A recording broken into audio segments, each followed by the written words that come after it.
खूप मला ओढ लागली होती, कारण श्रावण सोमवारी वैद्यनाथाचं दर्शन हे अगदी लहानपणापासून मुंडे साहेब असल्यापासून आम्ही इथे प्रथा आहे, आम्ही येतो आणि खूप ओढ लागली होती वैद्यनाथाच्या दर्शनाची. वैद्यनाथाचं छान दर्शन झालं.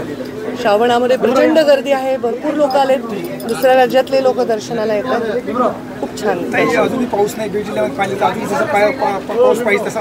खरं आहे, मी नाशिकवरून आले, एवढा पाऊस होता त्र्यंबकेश्वरला. थोडासा पाऊस आमच्या वैद्यनाथाकडे पाठवा अशी प्रार्थना केली.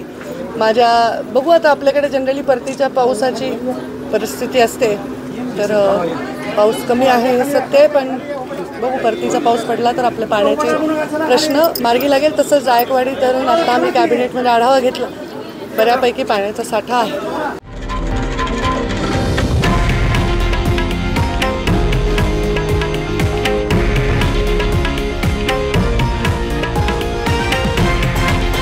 हे आहे देशातील नंबर 1 न्यूज नेटवर्क आणि आपण पाहत आहात TV9 मराठी, एकमेव.